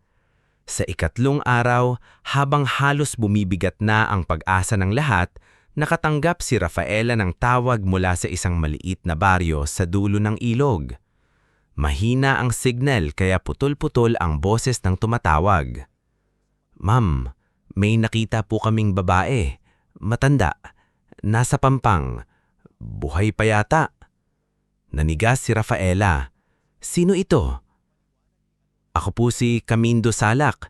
Mangingisda po ako rito sa Sitio Malubog. May hawak po siyang sobre. Ayaw bitiwan." Agad niyang tinawag si Ezekiel. "Senador!"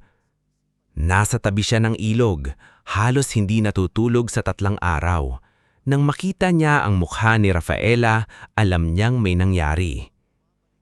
"May nakita?" "Matandang babae, buhay, sa Sitio Malubog." Parang huminto ang mundo ni Ezekiel. Hindi niya alam kung tatakbo, luluhod o iiyak. Isang salita lang ang lumabas sa bibig niya. "Nay!" Wala nang inaksayang oras. Sumakay agad sila sa helicopter. Si Ezekiel, Rafaela, Dr. Ibarra, Sabina at 2 medic. Habang umaangat sila mula sa lupa, nakita ni Ezekiel ang ilog na paikot-ikot sa ibaba. Ang parehong ilog na lumamon sa truck, ngayon ay maaaring nagbalik ng isa sa pinakamahalagang tao sa buhay niya. Paglapag nila sa maliit na bakanteng lupa malapit sa Sityong Malubog, sinalubong sila ni Camindo, isang payat na mangingisdang sunog ang balat sa araw. "Dito po, Senador, sa kubo po namin. Buhay po siya pero mahina." Halos tumakbo si Ezekiel papasok sa kubo. Sa loob, sa ibabaw ng banig, nakahiga si Aling Belinda. May benda ang ulo, puno ng galos ang braso, maputla ang labi, at basang-basang nakadikit ang buhok sa pingsi. Ngulit humihinga siya. Mahina man, humihinga siya. Sa dibdib niya, mahigpit pa ring yakap ang basang sobre.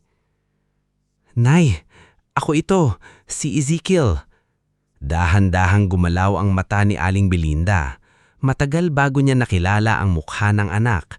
Ngunit nang nakilala niya, tumulo ang luha sa gilid ng mata niya. Anak, halos hangin lang ang boses niya. Hinawakan ni Ezekiel ang kamay ng ina at hinalka niyon. Patawad, Nay. Patawad. Andito na ako. Hindi na kita iiwan. Sinubukan ni Aling Belinda na magsalita, ngunit pinigilan siya ni Dr. Ibarra. Belinda, huwag ka munang magsalita. Kailangan mong magpahinga. Ngunit umiling siya, pilit itinaas ang hawak na sobre. Kinuha ito ni Sabina ng maingat. Basaman, naroon pa rin ang notebook, ang mga litrato at ilang dokumento. Tumingin muli si Aling Belinda kay Ezekiel. Halos hindi na marinig ang tinig niya pero malinaw ang bawat salitang lumabas. Hanapin mo ang tatay mo, anak. Napahigpit ang hawak ni Ezekiel ang kamay ng ina. Si siya ang nagtulak sa akin palabas ng truck. Huminga siya ng hirap, nanginginig ang labi.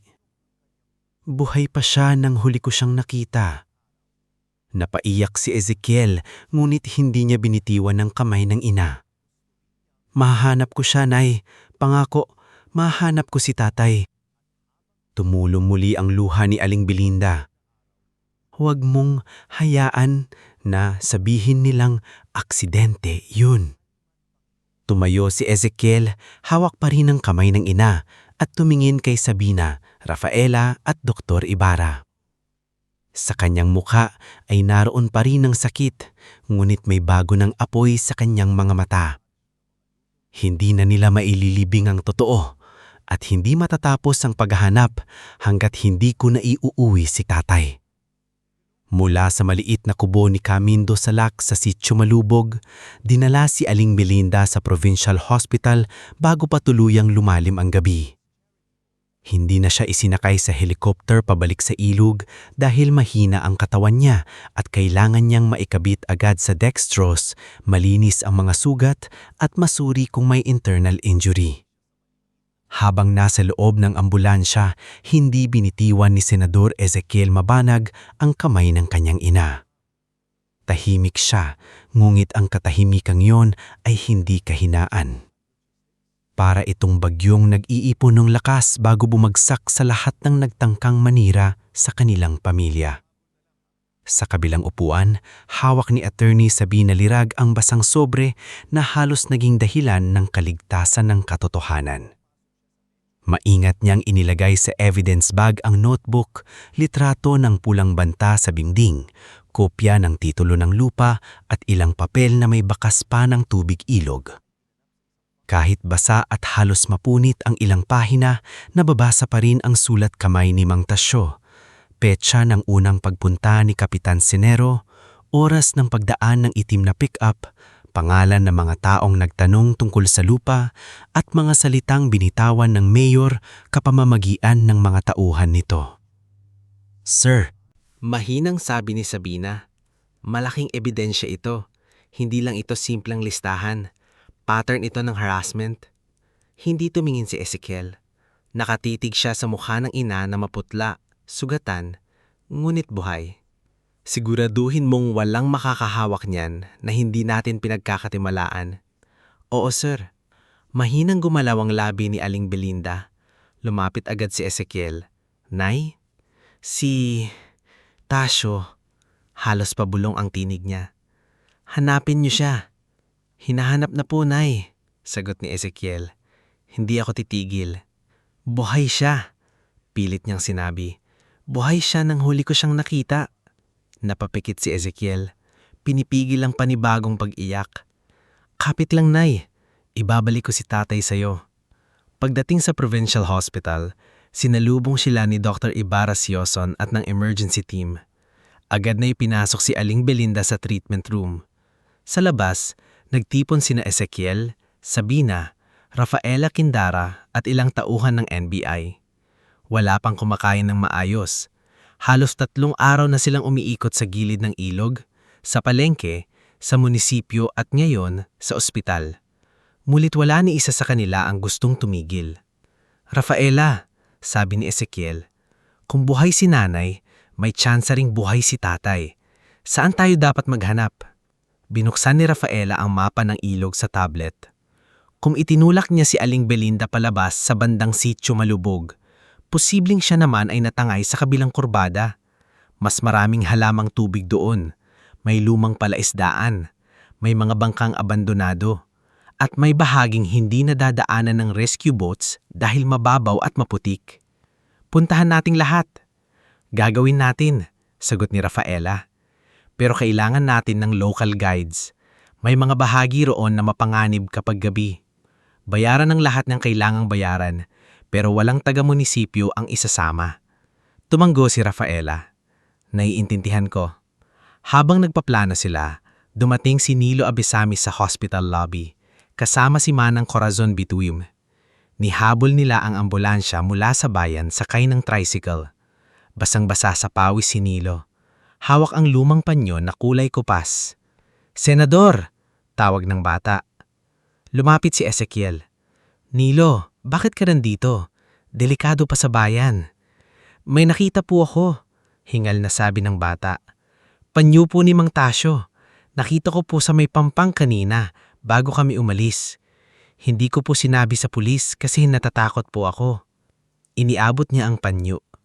May bordang maliit na titik TM sa gilid. Si Aling Belinda ang nagborda noon sa lahat ng panyo ni Mang Tasyo, ayon kay Manang Corazon. "Saang bahagi mo nakita?" tanong ni Rafaela. Agad naging alerto. "Sa may likod po ng lumang gilingan, malapit sa daan papunta sa sitio Lumbang. Hindi po siya malapit sa pinagbagsakan ng truck, malayo po." Nagkatinginan sina Rafaela at Ezekiel. Iyon ang direksyong tinutukoy ni Rafaela na posibleng inanuran ni Mang Tasyo. "Good job, Nilo," sabi ni Ezekiel. Mabigat ang boses pero may pasasalamat. "Gusto ko lang po mahanap si Mang Tasyo. Mabait po siya sa akin." Lumuhod si Ezekiel para pantayan ang bata. "Mabait siya sa'yo dahil ganun siya sa lahat. At hindi ko makakalimutan na tinulungan mo kaming lumaban." Sa kabila ng pag-asa, mas lumalim ang panganib. Kinabukasan, habang nasa ospital pa si Aling Belinda, nagsimula ang mga bagong pananakot. Ang maliit na pwesto ni Manang Corazon sa palengke ay sinunog bago magbukang liwaw-liway. Hindi naabot ng apoy ang ibang tindahan dahil mabilis itong napansin ng mga bantay. Pero sapat ang pinsala para mawalan siya ng paninda, lutuan, at kaunting ipon na nakatago sa kahon. Nang narinig ito ni Aling Belinda mula sa kama ng ospital, naiyak siya. "Dahil sa amin, nadamay si Corazon." Hinawak ni Manang Corazon ang kamay niya. May uling pa sa laylayan ng damit nito, pero matatag ang mukha. "Huwag mong sabihin yan, Belinda. Matagal na tayong damay, Belinda. Ngayon lang tayo tumigil ng pananahimik." Si Ezekiel ay nakatayo sa paanan ng kama at sa kanyang mukha ay malinaw ang pagpipigil ng galit. "Manang, ipapagawa ko ang pwesto ninyo. Mas matibay, mas maayos." Umiling si Manang Corazon. "Hindi ko kailangan ng awa, anak." "Hindi ito awa, utang na unab ito. Sa lahat ng panahon na wala ako, kayo ang nandoon para sa kanila." Hindi na tumanggi si Manang Corazon. Napayuko na lang siya, nangingilid ang luha. Sa parehong araw, si Rafaela naman ay hinarang ng dalawang lalaki na nakamotorsiklo habang papunta sa rescue site. Pinilit siyang pahinto sa makinip na bahagi ng daan. Ngunit dahil sanay siya sa delikadong operasyon noon nasa Coast Guard pa siya, hindi siya nagpanik. Pinaharurot niya ang sasakyan, bumusina ng malakas, at nang umatras ang motorsiklo, nakita niya ang plate number na bahagyang natatakpan ng putik. Isinulat niya ito agad pagdating sa checkpoint ng NBI. "Hindi na sila nagtatago," sabi ni Rafaela kay Sabina. "Mas lalo nating itutuloy. Kapag desperado ang kalaban, ibig sabihin, malapit na tayo sa kailangan nating makita." Sa klinik naman, si Dr. Ibarra ay pinagbintangan sa isang lokal na radyo na bayaran daw ni Ezekiel.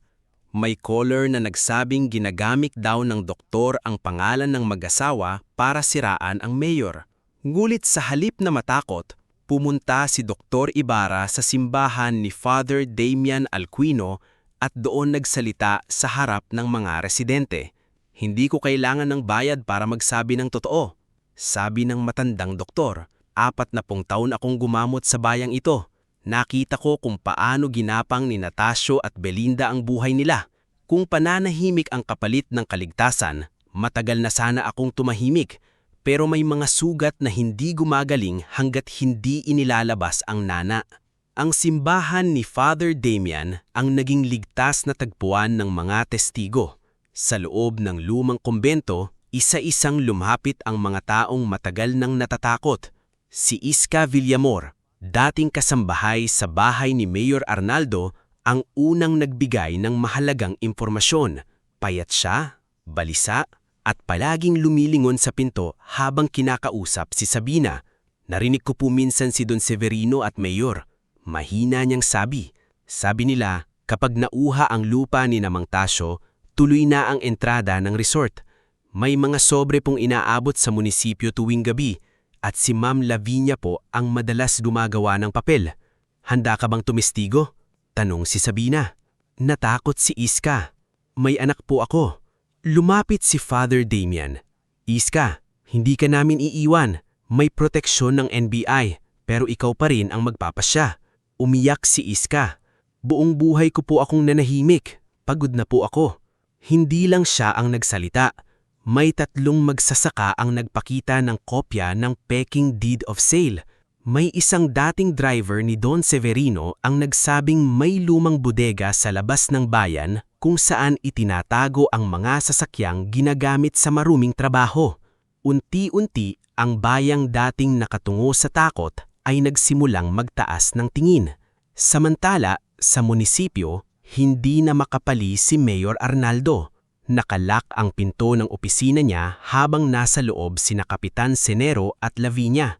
Sa mesa, nakalatag ang kopya ng balita tungkol kay Aling Belinda na buhay at nasa ospital. Sinabi mo sa akin tapos na. Mariing sabi ni Mayor Arnaldo kay Senero. Mayor, hindi namin alam na makakalabas ang babae. Malakas ang agos. Akala namin. Akala mo? Malakas na sigaw ng Mayor. Akala mo ba kaso lang ito ng trespassing? Attempted murder ito kapag nagsalita ang matandang iyon. Tahimik si Lavinia sa gilid. Hawak niya ang folder, ngunit nanghinginig ang daliri. Alam niyang anumang oras, pwedeng siya ang ituro ng mayor. Siya ang gumawa ng peking dokumento. Siya ang nag-ayos ng receiving log.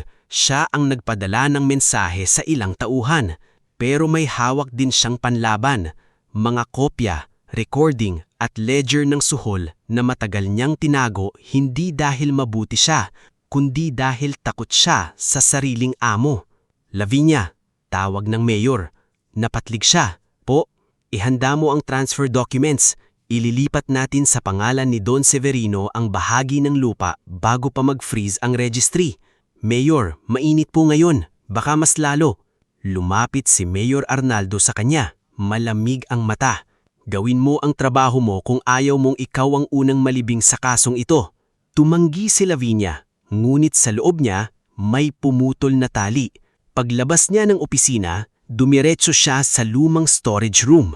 Doon, sa likod ng kahon ng lumang election tarpaulins, inilabas niya ang kanyang cellphone at tinawagan ang numerong ibinigay sa kanya ng isang NBI agent noong lihim siyang lapitan sa ospital. Attorney Sabina? Nanginginig siyang sabi ng may sumagot. Ako po si Lavinia Ortesa. May kailangan kayong marinig.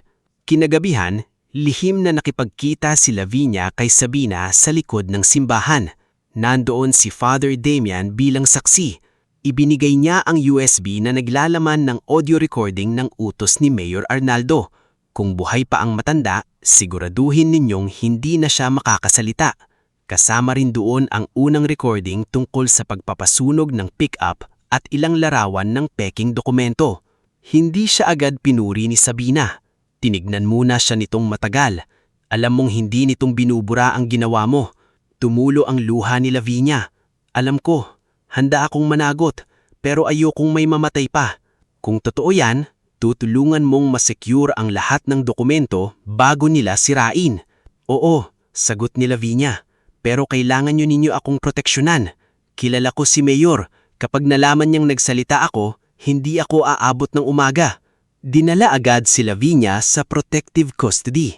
Nang nalaman ito ni Ezekiel, Hindi niya nakitang awa, ngulit hindi rin siya nagpakita ng galit. Ang batas ang bahala sa kanya. Ang mahalaga, lumalawak na ang liwanag. Ngunit sa kabila ng lahat ng ebidensya, may kulang pa rin. Si Mang Tasyo. Ikalimang araw ng paghahanap nang bumalik ang rescue team sa bahaging tinukoy ni Nilo.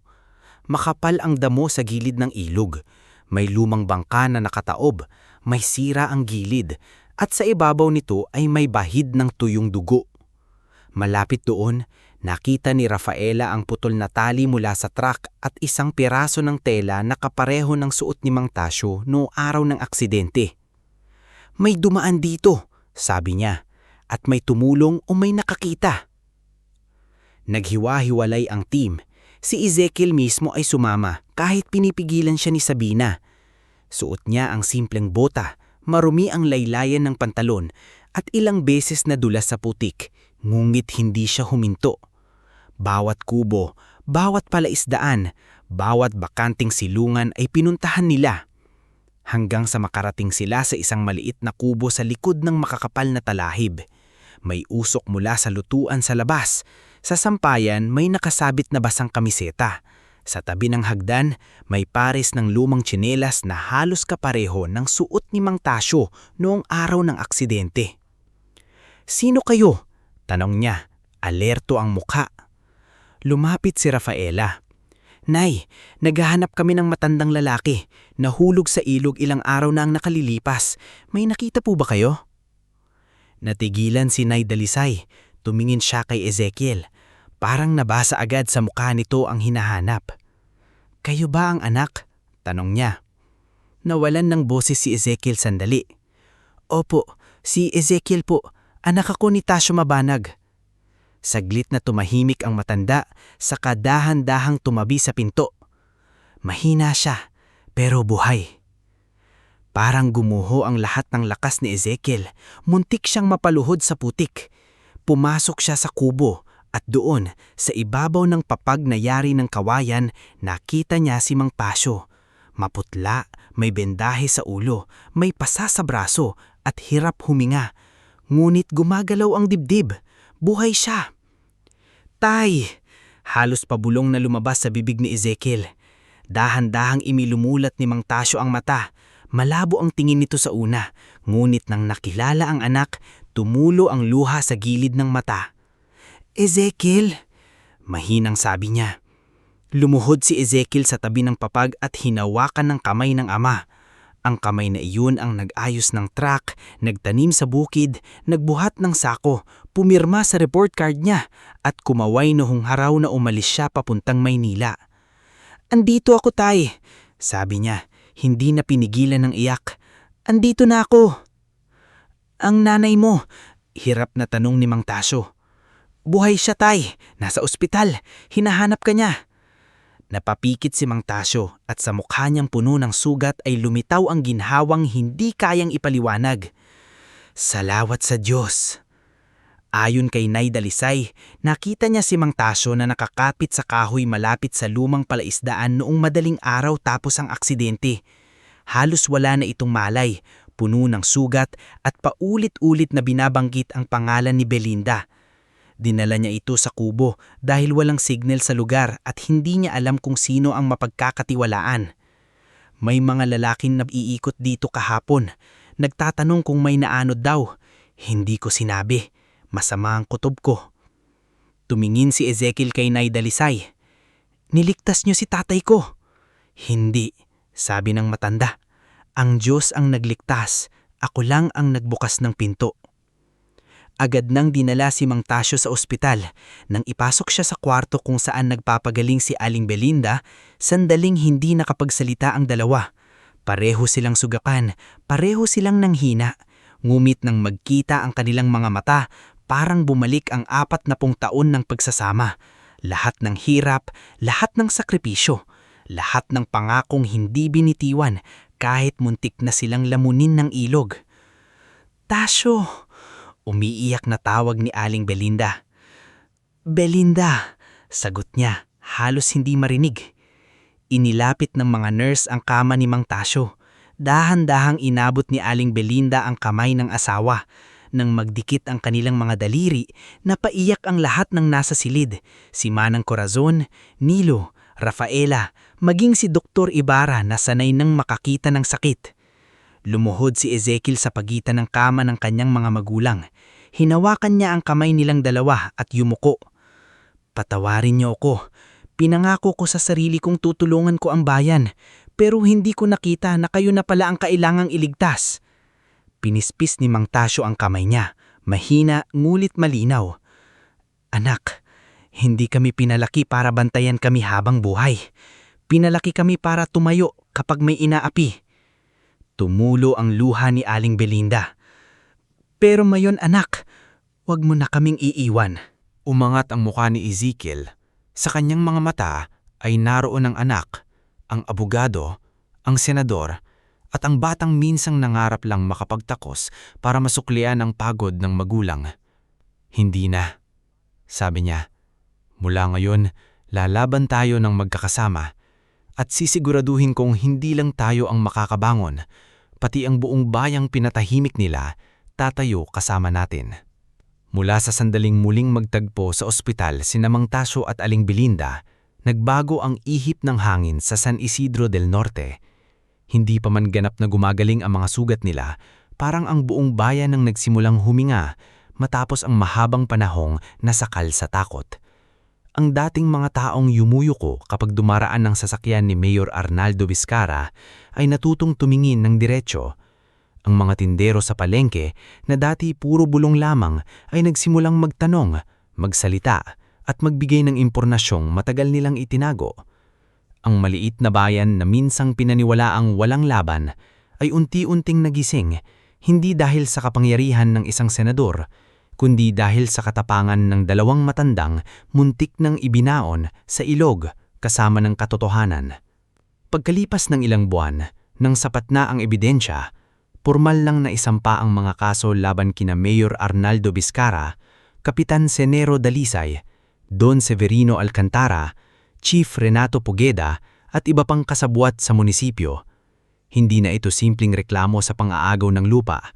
Naging malaking kaso ito ng attempted murder, graft and corruption, falsification of public documents, obstruction of justice at conspiracy sa land grabbing. Maging ang mga national media ay nagpunta sa San Isidro del Norte. Ang dati maliit na bayan na halos hindi nababanggit sa mapa ay naging sentro ng balita. Sa unang araw ng pagdinig, puno ang korte. Nandoon ang mga magsasaka, mga tendera, rescue volunteers, ilang dating empleyado ng munisipyo at mga ordinaryong mamamayan na matagal nang natakot magsalita. Sa unang hanay nakaupo sina Mang Tasyo at Aling Belinda. Pareho pa rin silang mahina.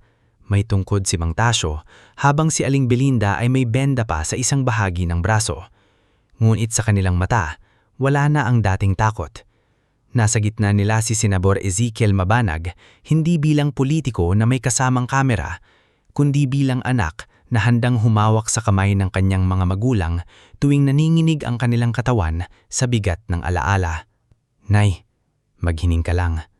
Mahina niyang sabi bago magsimula ang hearing. Kung hindi niyo kaya, pwede nating ipagpaliban. Tumingin si Aling Belinda sa kanya at bahagyang nungumi. Anak, noong gabing nasa ilog ako, akala ko hindi na ako makakapagsalita kahit kailan. Ngayon na binigyan ako ng Diyos ng kapagkakataon, hindi ko sasayangin. Si Mang Tasyo naman ay tumapik sa balikat ni Ezekiel. Huwag kang mag-alala, hindi kami lumaban para umatras ngayon. Tinawag si Aling Belinda bilang unang testigo. Mabagal siyang tumayo.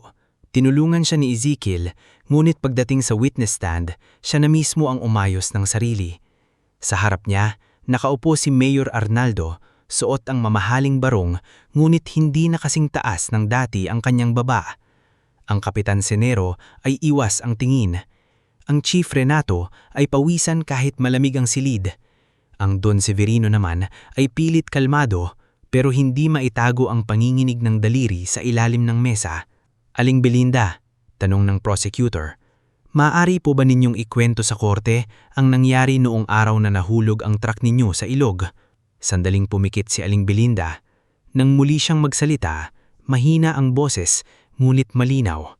Papunta po kami sana sa probinsya para magsumbong. Dala namin ang mga dokumento, mga litrato at notebook ng asawa ko. Sinusundan kami ng itim na pickup. Hindi po yun aksidente. Binangga kami. Hindi isang beses, paulit-ulit, hanggang sa nawalan ng kontrol ang truck namin. Tahimik ang lahat. Bago kami tuluyang lamunin ng tubig, pagpatuloy niya, itinulak niya ako palabas ng asawa ko. Ang sabi, dalhin ko ang ebidensya. Sabihin ko kay Ezekiel. Akala ko, iyon na ang huling maririnig ko sa kanya. Nanginginig ang boses niya. Tumulo ang luha niya, ngunit hindi niya pinahid agad. Pero hindi po kami mamamatay tao ang Diyos. Binigyan kami ng buhay para sabihin kung sino ang gumawa nito. Nang sumunod na tumestigo si Mang Tasio, mas mabagal ang kanyang lakad, ngunit nang nakaupo siya sa witness stand, inangat niya ang ulo. Hindi siya tumingin sa abogado ng mayor, diretso siyang tumingin sa judge. Hindi ko po ipinaglaban ng lupa dahil mahal ang halaga niyon. Ipinaglaban ko yon dahil doon ilinibing ang pawis ng magulang ko. Doon lumaki ang anak ko at doon kami tumanda ng asawa ko. Kung kaya nilang agawin yon sa amin ng walang laban, kaya rin nilang gawin yon sa kahit sinong mahirap sa bayan. Tinanong siya ng abogado ni Mayor Arnaldo, "Mang Tasio, hindi po ba't matanda na kayo? Posible po bang nalilito lang kayo sa nangyari? Posible po bang aksidente talaga yon at dahil sa trauma ay napagbintangan nyo ang mga kliyente ko?" Saglit na tumahimik si Mang Tasio. Pagkatapos ay ngumiti siya ng mapait. "Matanda na ako, abogado," sagot niya. "Pero hindi pa ako bulag sa katotohanan. At kahit basag ang katawan ko, hindi basag ang alaala ko." May mahinang bulungan sa loob ng korte. Napayuko ang abogado. Sumunod na araw, ipinakita ang CCTV mula sa tindahan ni Manang Corazon. Hindi man perpekto ang kuha, malinaw na makikita ang itim na pickup na ilang minuto lang ang pagitan sa pag-alis ng truck ni Mang Tasio. Ipinakita rin ang natirang tire marks na nakuha ng NBI, ang audio recording ni Lavinia Orteza, ang peking land documents at ang report ni Chief Renato na naisulat na ang salitang aksidente bago pa man makuha ang buong ebidensya. Nang tumestigo si Lavinia, tahimik ang buong korte. Dati siyang sekretarya ng mayor, isa sa mga taong tumulong gumawa ng kasinungalingan. Ngayon, nakaupo siya roon bilang star witness. Maputla, nguit desididong magsabi ng totoo. "Ginawa ko po ang mga dokumento sa utos ni Mayor Arnaldo," sabi niya. "Ako rin po ang inutusang ayusin ng records para palabasing may kasunduan sa bentahan ng lupa.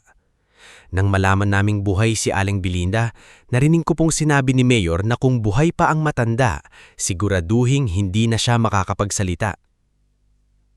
Sumabog ang bulungan sa korte. Napasigaw ang kampo ng Mayor na objection, ngunit mas matindi na ang bigat ng ebidensya kaysa sa anumang palusot. Tinawag din si Nilo Abesamis. Suot niya ang malinis na polo na hiniram mula kay Father Damian. Nanghinginig siya habang nakaupo sa witness stand. Nang tanungin kung ano ang nakita niya, halos pabulong muna ang sagot niya. "Nakita ko po ang itim na pickup ilang gabi bago nangyari. Nakita ko rin po na natatakot si Mang Tasio at na Belinda. Hindi po sila masamang tao. Tinutulungan po nila ako." "May nagsabi ba sa iyong manahimik?" tanong ng prosecutor. Napatingin si Nilo kay Kapitan Senyero. Pagkatapos ay tumingin siya kay Ezekiel na nakangiting bahagya sa kanya, parang sinasabing hindi siya nag-iisa. "Opo," sagot ni Nilo. "Sinabi po nilang baka ako naman ang isunod, pero hindi na po ako natatakot ngayon." Sa labas ng korte, pinalakpakan siya ng mga tao. Umiyak si Manang Corazon habang nayayakap ang bata. "Ang tapang mo, Nilo. Sigurado akong proud sa iyo si Mang Tasio. Gusto ko lang po silang mabigyan ng hustisya," sagot ng bata. Habang tumatakbo ang paglilitis, nagsimula rin ang paghihilom ng pamilyang Mabanag. Dinala muna ni Ezekiel ang kanyang mga magulang sa isang maayos na bahay malapit sa lungsod habang nagpapatuloy ang kaso. May malinis na kwarto, malambot na higaan at nurse na tumitingin sa kanila. Ngunit kahit komportable, palaging nakatanaw si Mang Tasio at Aling Belinda sa bintana. Hinahanap ang hangin ng bukid, amoy ng lupa at tunog ng ilog na kahit muntik ng kumitil sa kanila ay bahagi pa rin ng kanilang buhay. Isang gabi, habang nagtitimpla si Ezekiel ng salabat para sa kanyang ama, tahimik siyang naupo sa tabi nito. Tay, noong bata ako, nangako ako sa sarili kong yayaman ako para hindi na kayo mahirapan. Pero habang tumataas ako, parang lumayo ako sa inyo. Tumingin si Mang Tasyo sa kanya. Hindi masama ang lumayo para mangarap, anak. Ang masama ay ang hindi na marunong tumalik. Bumalik ako ng halos huli na. Pero bumalik ka, sagot ng ama. At minsan, iyon ang pinakamahalaga. Si Aling Belinda naman ay nagsimulang magtanim muli sa maliliit na paso sa balkonya. Sili, kamatis at pechay. Tuwing dinidiligan niya iyon, sinasabi niyang hindi siya pwedeng manatiling takot sa tubig dahil tubig din ang bumuhay sa halaman. Isang hapon, tinulungan siya ni Ezekiel na maglipat ng lupa sa paso. Napansin niyang nanginginig pa rin ang kamay ng ina. Nay, ako na. Umiling si Aling Belinda. Hayaan mo ako. Kapag tunigil akong gumawa ng mga bagay na kaya ko pa, doon talaga sila mananalo. Nang dumating ang araw ng hatol, mas maraming tao ang nagtipon sa korte kaysa sa kunang hearing. Tahimik silang lahat habang binabasa ng judge ang desisyon. Isa-isang binanggit ang mga kasong napatunayan. Si Mayor Arnaldo Vizcarra ay napatunayang guilty sa attempted murder, graft, falsification of public documents at conspiracy sa land grabbing.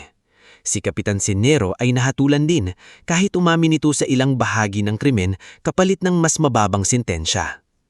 Si Don Severino ay na-freeze ang ari-arian, kinansila ang resort project at inutos ang mas malalim na investigasyon sa iba pang mga kontrata. Si Chief Renato ay tinanggal sa serbisyo at kinasuhan dahil sa pagtatakip ng ebidensya. Nang dalhin palabas si Mayor Arnaldo, saglit siyang napatingin kay Mang Tasyo. Dahil sa lupa, sinira mo ang lahat, mapait niyang sabi. Tumayo si Mang Tasyo, hawak ang tungkod. Hindi lupa ang sinira sa'yo, Arnaldo. Kasakiman mo. Hindi na nakasagot ang dating mayor. Sa unang pagkakataon, wala na siyang tauhan, wala ng posisyon, wala nang ngiting kayang tumago ng baho ng kanyang ginawa. Lumipas ang 2 taon. Ang San Isidro del Norte ay hindi naging perpekto, ngunit hindi na ito ang dating bayang madaling patahimikin. May bagong halal na pamunuan. May mga kaso pang inaayos para maibalik ang lupa ng mga magsasakang naloko ng peking bentahan. Sa tulong ni Ezekiel, Attorney Sabina at ng Provincial Task Force, maraming pamilya ang unti-unting nakabawi. Si Lavinia, matapos tumistigo, ay humarap pa rin sa pananagutan. Ngulit dahil sa pakikipagtulungan niya, nabigyan siya ng pagkakataong magsimula muli matapos ang parusang itinakda ng batas.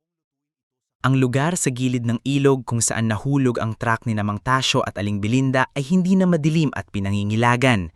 Ginawa itong Mabanag Farmers Cooperative and Memorial Garden. May maliit na hardin doon.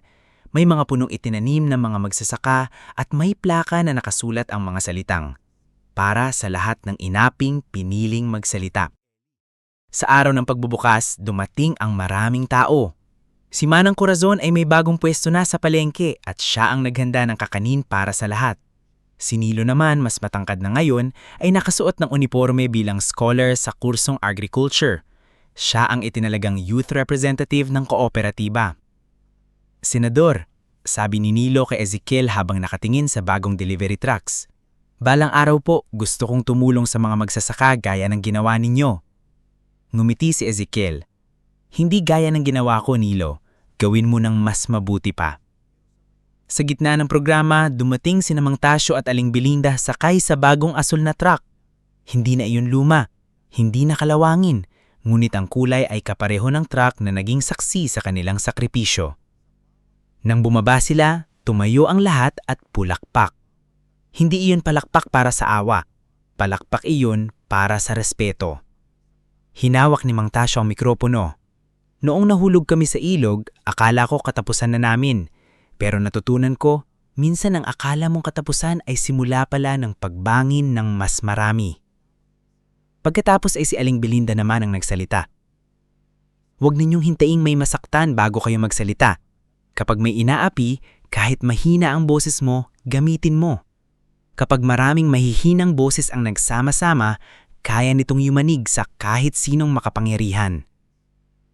Sa huling bahagi ng araw, habang lumulubog ang araw sa likod ng bukid, lumakad sina Mang Tasyo, Aling Belinda at Ezekiel papunta sa gilid ng ilog.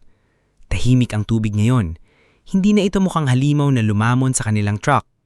Mukha na itong saksi. Saksi sa sakit, sa katotohanan at sa bagong simula. Dito kami muntik mawala, sabi ni Aling Belinda. At dito rin nagsimulang bumalik ang lahat. Huminga ng malalim si Ezekiel. Hinawakan niya ang kamay ng kanyang ama at ina. Noon, inakala kong sapat na ang mangarap sa inyo mula sa malayo. Ngayon alam ko na, mas mahalaga palang mangarap kasama kayo. Tumingin si Mang Tasyo sa bagong kooperatiba, sa mga magsasakang nagtatawanan, sa mga batang tumatakbo sa hardin at sa mga truck na handang hadid ng ani ng libre para sa mga walang pambayad. Anak, sabi niya, ito ang tunay na pamana. Hindi lupa, hindi pera, kundi ang bayang natutong hindi na yumuko. Nakangiting tumulo ang luha ni Aling Belinda. Sa unang pagkakataon matapos ang matagal na takot, magaan na ang kanyang dibdib. Sa huling esena, habang magkakawakang kamay ang pamilyang mabanag sa tabi ng ilog, maririnig sa likod nila ang andar ng bagong asul na truck. Hindi na bilang huling biyahe ng kamatayan, kundi bilang unang biyahe ng bagong pag-asa.